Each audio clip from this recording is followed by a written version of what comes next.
Hello, my friends. Today has been a super rainy, dreary day, and I'm here to talk to you about all the books I read in May and June. I missed my May wrap-up for obvious reasons, so I thought I would combine them together so I could still talk about all the books that I read in this period. I will say that a lot of these books have been included in other videos already where I go much more in depth in my review, so I will direct you to those videos for those books since I do have more to talk about than usual since I'm covering 2 months, even though I did have a reading slump and not read anything for a few weeks in the middle of this period. I hate to repeat myself too much, so I will direct you to those videos to get full reviews if you're interested. But there are some books that I read in May and June that I haven't had an opportunity to talk about in a video yet, so let's talk about them now. Starting with May, I read 6 books in May, much lower than my average, but my reading started to really slow down once my dad was in hospital and things escalated very quickly from there. And I spent a few weeks at the end of May and start of June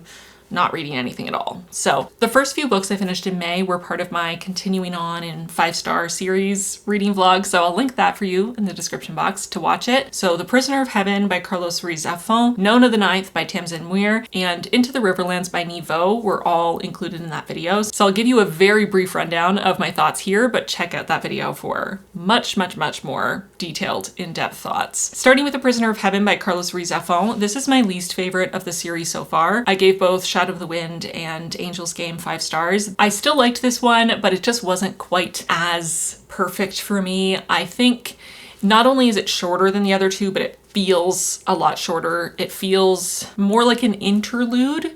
And while I really like the character that it's focused on, and I liked a lot of what we got, it just didn't feel nearly as fleshed out as the other books and felt a little rushed at times. So for me, it wasn't quite as much of a favorite, but definitely still enjoyable. Like I said, still gave it 4 stars, but not quite what I'd hoped for.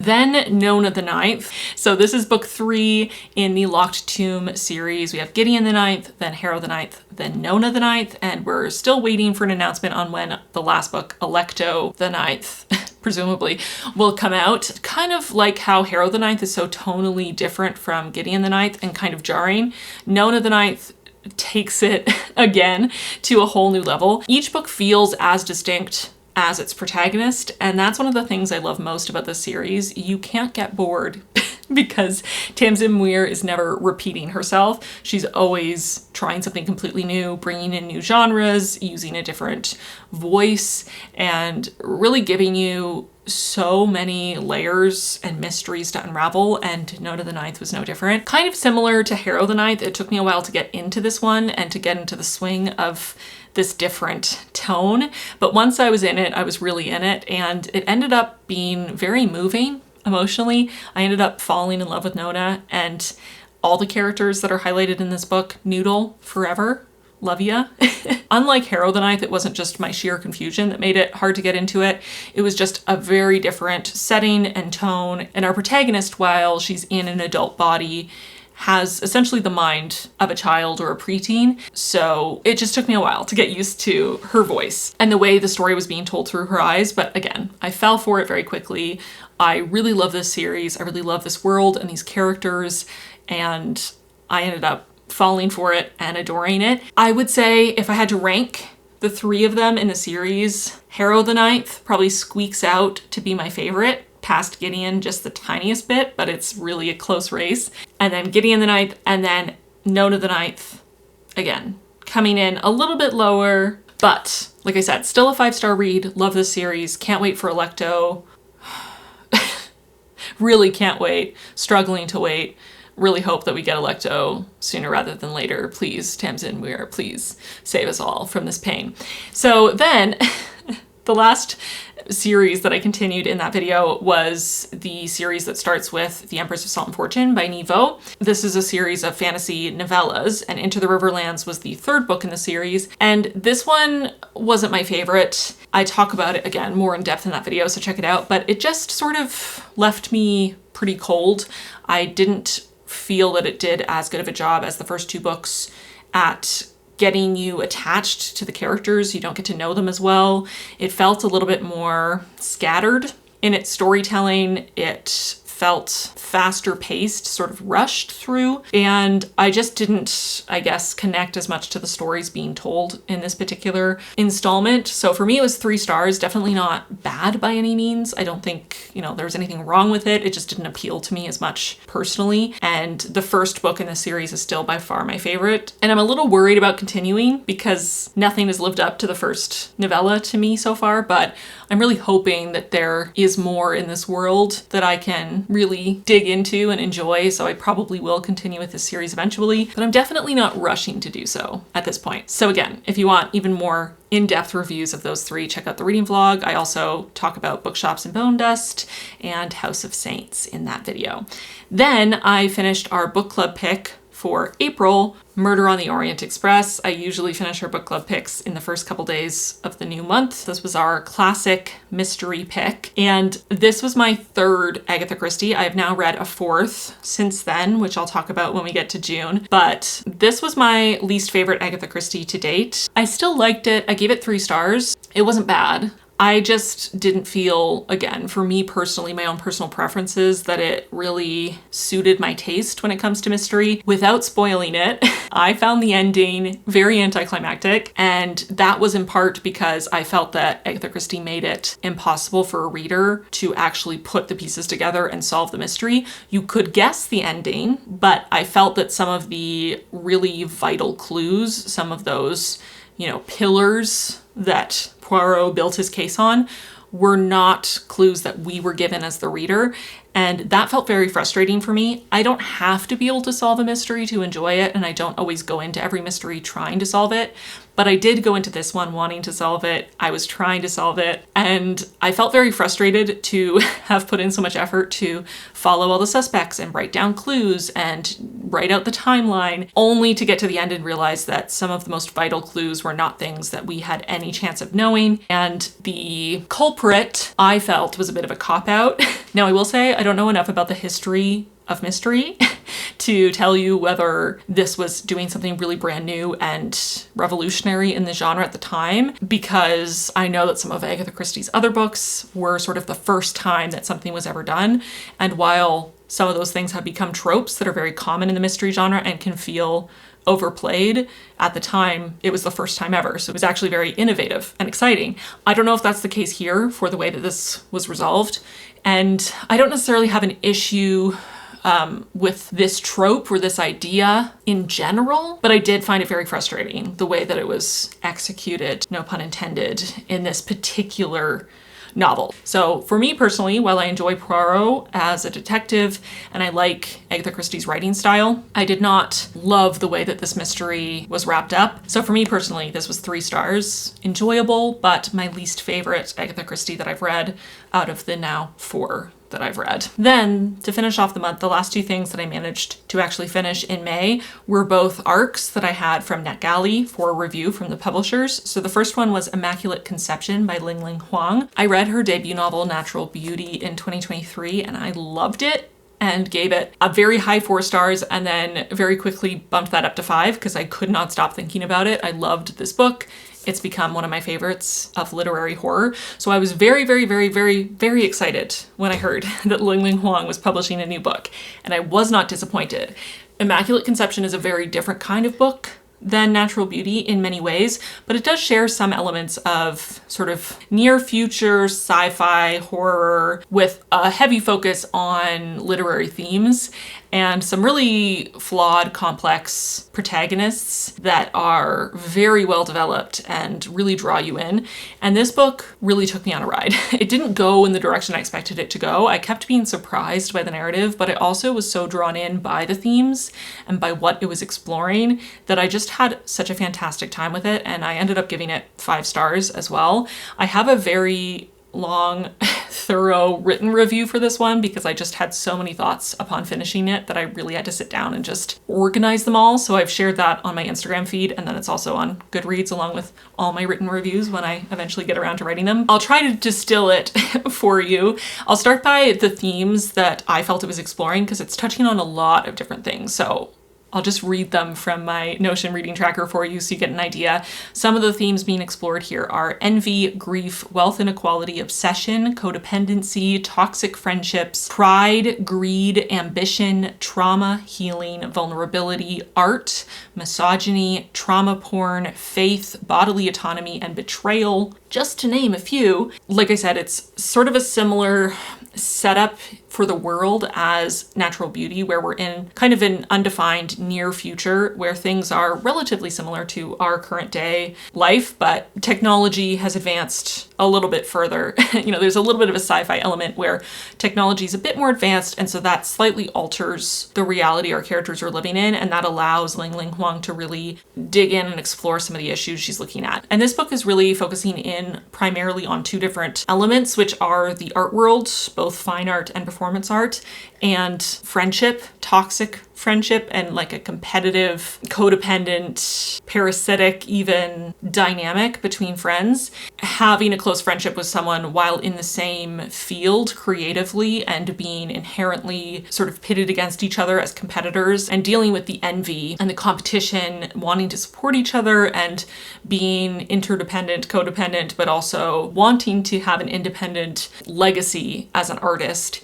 and struggling with that constant comparison, feeling of limited availability for success within an artistic field. There's just so much being explored there, and so much more that's being touched on through the science fiction element, which leads into some of the other themes I mentioned, like greed and bodily autonomy and trauma porn. There's just so much here, and it's so fascinating. I felt like this novel did such a great job in both realms, both exploring the inherent pretension and artifice of the fine art, performance art world, but then also looking at toxic and codependent friendships and that really deep, enmeshed, unhealthy attachment, and the ways that that can really harm both parties and really turn into something more akin to a parasitic or abusive dynamic very easily, and all of those roiling complex feelings because they are both involved in the art world and are inherently competitors. There is a sci-fi element, which I don't want to get into too much because I think it would be a spoiler, but it does tie into kind of both primary themes here. And I just found this so interesting. The main character is very unlikable. She's very layered and complex. Her dynamic with her best friend is very messed up. It's so interesting though. It's so compelling the way the characters are written and their dynamics. And I think Ling Ling Huang does a really good job of showing how a relationship like that could grow and kind of rot in on itself, transform into something really ugly and unhealthy out of something that started very beautiful and pure and supportive. I think she touches on something very accurate to experiences I have had as a creative person in creative fields. When you are trying to have those deep, intimate friendships with people who are your direct competition, and it feels that there are only a few spots or only one chance for success, and every time your friend has a success, it means that you have failed. That is a really hard dynamic to navigate, and while I have felt lucky enough to build lifelong friendships with people who I met in these kinds of environments and been able to be happy for their success, even if they, succeed in areas that I don't. It is a very difficult dynamic, and it's easy to fall into an envious, jealous, competitive, manipulative kind of dynamic. I've seen it so many times, and I've been part of those dynamics more than once myself.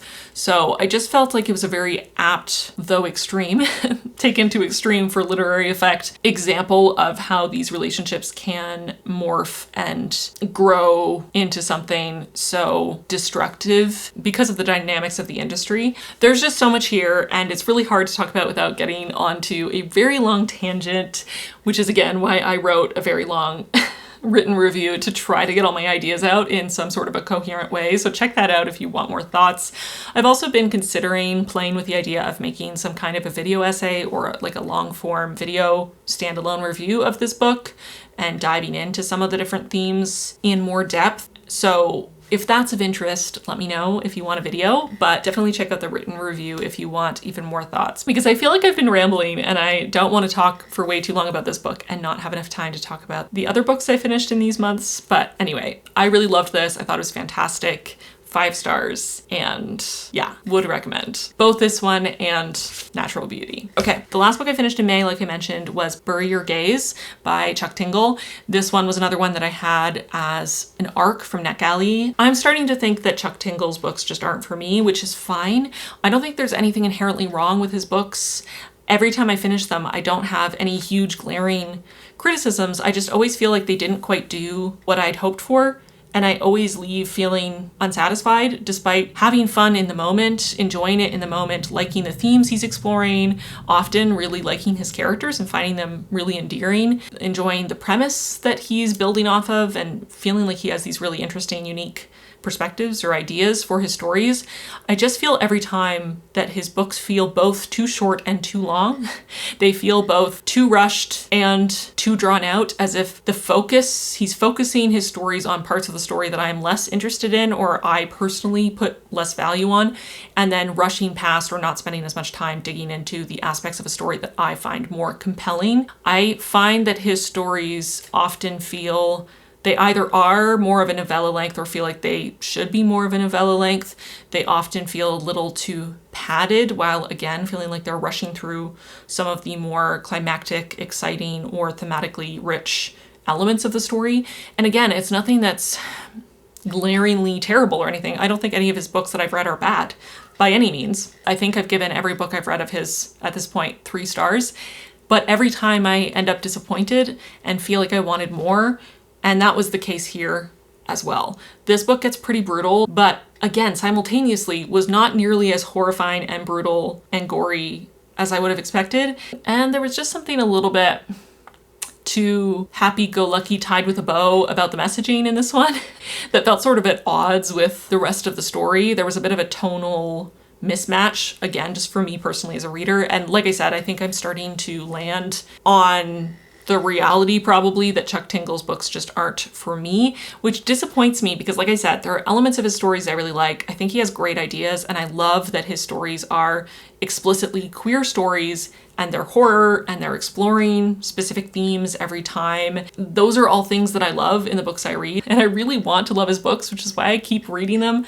But again, I'm just starting to think that what he prioritizes, what he values most in the books he writes, is not what I value most as a reader, and I don't think I should keep subjecting myself to getting my hopes up and then being disappointed when there's nothing inherently wrong with the books. They're just not for me. 3 stars is a good rating in my opinion. I think people have a tendency to inflate their ratings over time, and I find it a bit odd that 3 stars is seen as a bad rating when to me that means a book was good. But I feel bad giving what I know a lot of people perceive to be a bad rating to his books time and time again when I've started to realize that maybe I'm just not the right reader for his work. So I would definitely recommend checking this out if you're interested in the film and TV industry and how they use and mistreat queer writers and storylines, queer baiting in film and TV. Again, for me, it just didn't quite land. And I'm noticing that that's just become a bit of a universal experience for me with his books. And again, I don't think it's a him issue. I think we just don't quite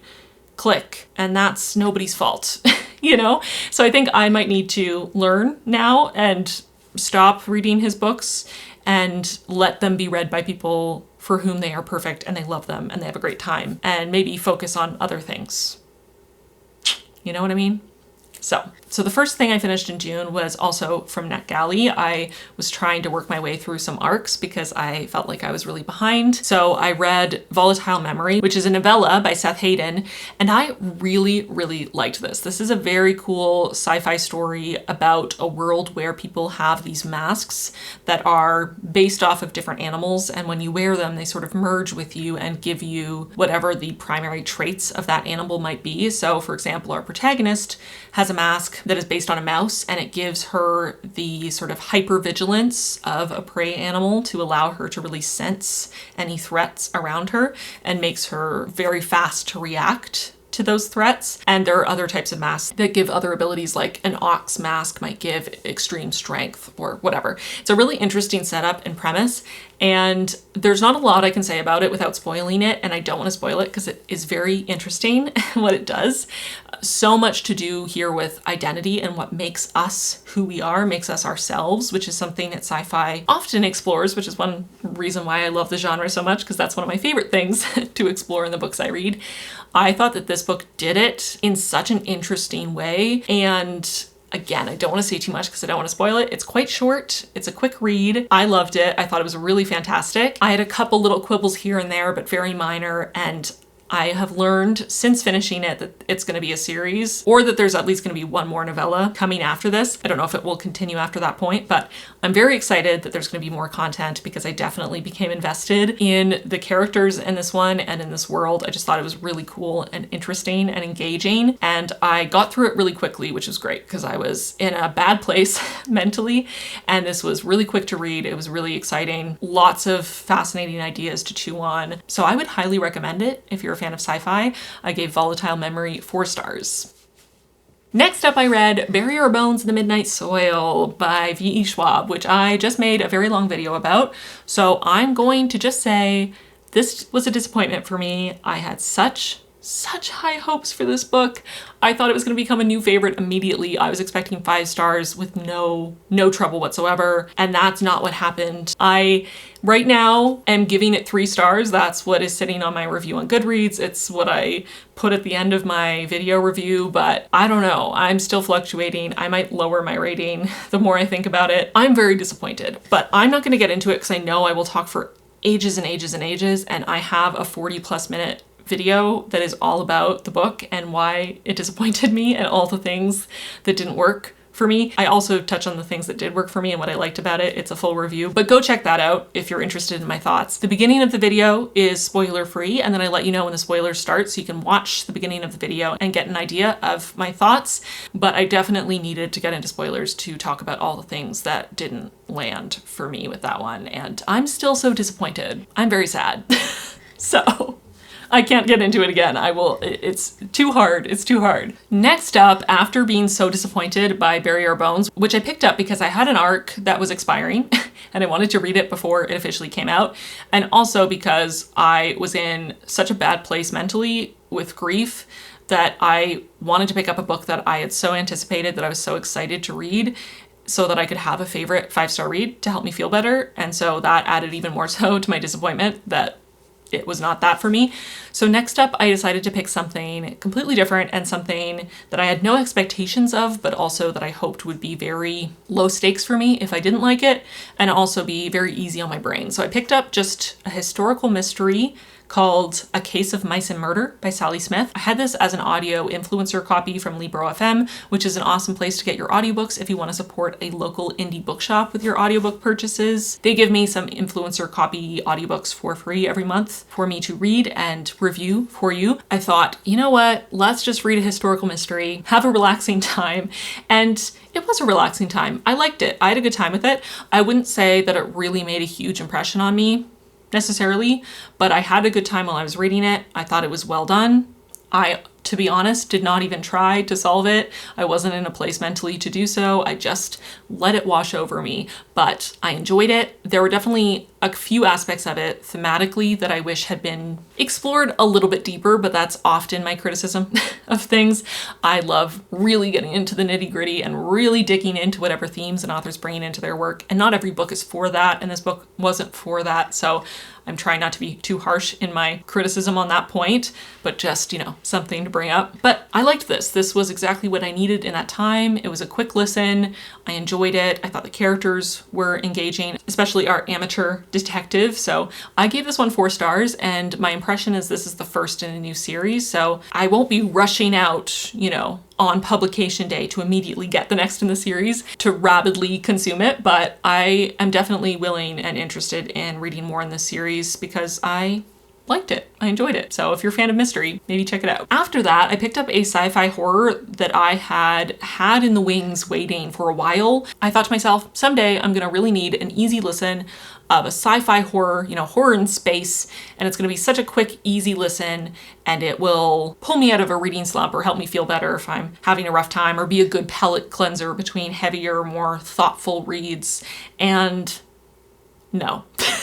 This did not achieve its goal. This was Dead Silence by S.A. Barnes, and I hated this. This was by far my least favorite book that I read in these 2 months. Such a disappointment. Oh my god. I'm gonna try to be brief about it because, again, this is a book that I could probably rant about for ages, and that's not what this video is for. But good lord. Not only is our protagonist Claire the worst, she's incompetent and she's annoying, and she will not stop referring to herself as team leader literally every sentence. It became laughable how often she referred to herself as team leader and other people referred to her as team leader, as if we would forget if we were allowed more than 2.5 seconds without being told that she was team leader. This is a sci-fi horror in space that is actually just a melodramatic romance, and it's not well executed whatsoever.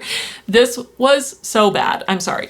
Again, my subjective opinion. I just felt that so much here did not make sense. So many threads were left dangling. So many things were established that were then trampled all over as if they never happened. This was written like a horror science romantasy, and not in a good way. The writing was very, like I said, melodramatic and, to me personally, very cringy. So much simpering and whining and self-pity, guilt and drama. Our protagonist is so painfully unlikable. There is a quote at one point, okay, I paraphrased it, okay, because I listened to the audiobook and I did not care enough to transcribe it word for word. But basically, there is a quote at one point that is, he thought it was a once-in-a-lifetime opportunity, and it was once in a lifetime in that it killed him.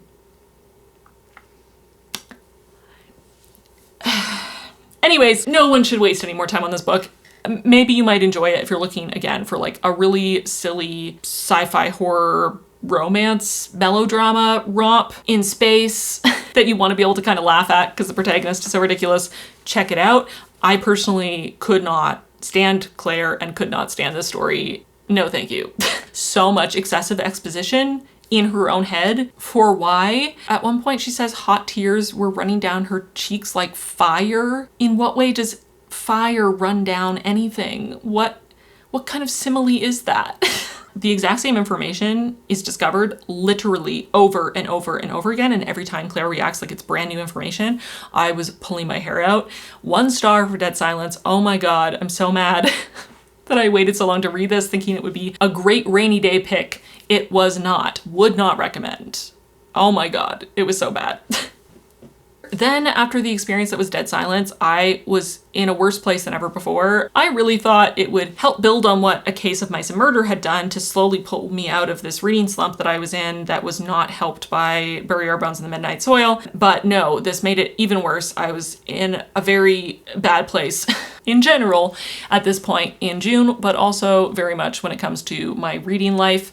So I decided to dive in to reread some books that I already knew I loved. So I re-listened to Gideon the Ninth and then Harrow the Ninth by Tamsin Muir. I definitely plan on rereading these at some point more thoroughly and actually analyzing all the things, all the little nuggets of information that you can really enjoy when you already have prior knowledge of what's to come afterwards and making all those connections. There are so many layers to these books that I really love. I didn't do that this time. I literally just re-listened to the audiobooks for the comfort of the characters and a story that I already knew what was going to happen and when. So I re-listened to both of them and it was great. Gave them both 5 stars again. Highly recommend. Definitely helped me feel a little bit better. Then I decided to venture out of my shell once again and try a new book. So I picked up Emily Wilde's Map of the Otherlands by Heather Fawcett. This is book 2 in the Emily Wilde series. And the first book I liked. It was a book club pick and I ended up giving it 3 stars, bringing it down from 4 because I really hated how the changeling plot was handled, but this is not a review of that book. Emily Wilde's Map of the Otherlands to me felt like an unnecessary sequel. It wasn't terrible by any means. I don't think it was bad. It was interesting enough. There were elements to the story I liked, but I don't really know why it had to exist, and it felt superfluous to the story to me. And I felt less connected to Emily, less connected to Wendell, less connected to this world in general than I did in the first book. It was less charming, it was less compelling, but it was fine, you know? It was just fine. I give it 3 stars. I found it quite meh. But your mileage may vary. Also in June, I read the 3rd book in the series, which I'll talk about now because the last books that I read in June were all part of a reading vlog, so I'll lump those together. But Emily Wilde's Compendium of Lost Tales. Literally the exact same review that I would give to Otherlands. I just feel like this could have been a standalone. I feel like the first book did what it had to do. It was cute, it was charming, It was interesting. I don't feel book 2 or 3 were nearly as self-contained and focused, and neither of them had as distinctive a plot. Both of them felt a little repetitive. I feel like especially book 3 is very repetitive to me. I also feel like by book 3, Emily had lost a lot of what made her such a compelling character in the first book. She feels very unlike herself by book 3, and Wendell also feels unlike himself. Again, there were aspects of the story, there were characters here and there were story beats that I liked. They definitely have a bit of a cozy vibe, which I appreciate, but I just feel that book 2 and 3 had very little in the way of plot and excitement and a drive behind them. They both felt repetitive and meandering and very low on stakes, despite the stakes objectively being pretty high, I would say, in both of them. I didn't care as much about any of the characters or the situations. To me, they had less heart than the first book. So again, my personal opinion is that this would have been better as a standalone. I don't really see why a second and third book needed to happen. They were both fine. I didn't hate either of them. I just didn't really care. And part of that could have been where I was mentally when I read them. I'm going to be honest, was not in a good mental place. Still not in a great mental place, to be totally honest.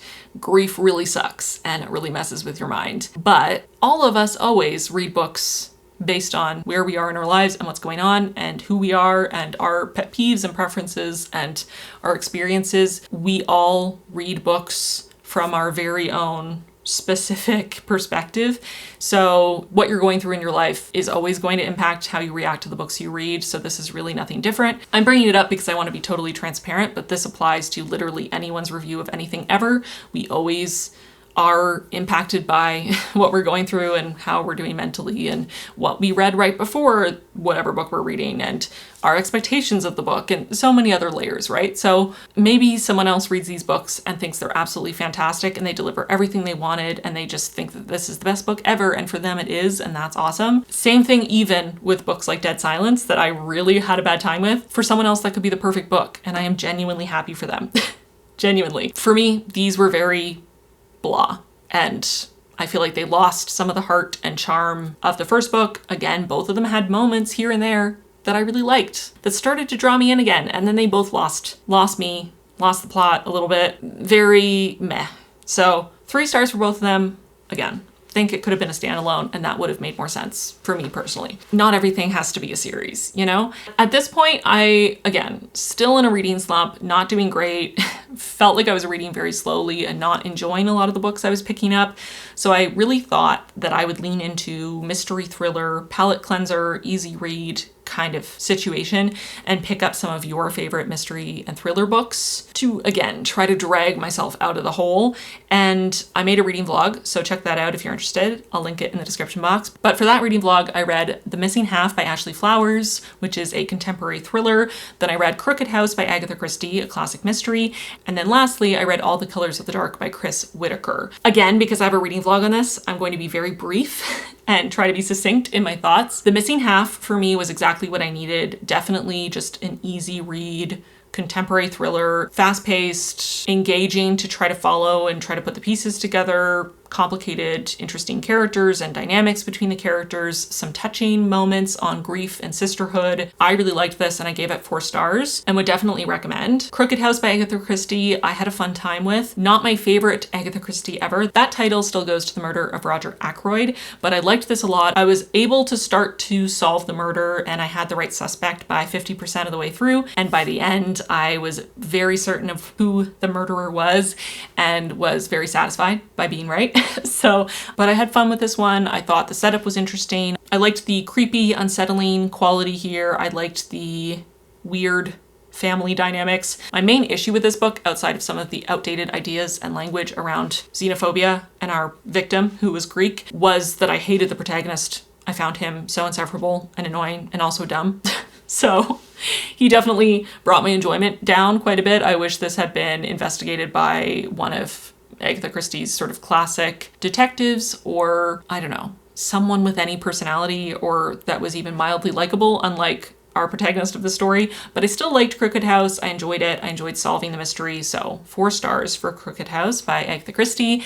And then the last book I read for this reading vlog and also in June was All the Colors of the Dark by Chris Whitaker, which was a big disappointment for me. This one, wow, again, this is another one where I think I have to not let myself get into too much detail because I will probably rant for an extended period of time, and I already did that in a video, so check out the reading vlog to hear all my thoughts. But I gave this 2 stars.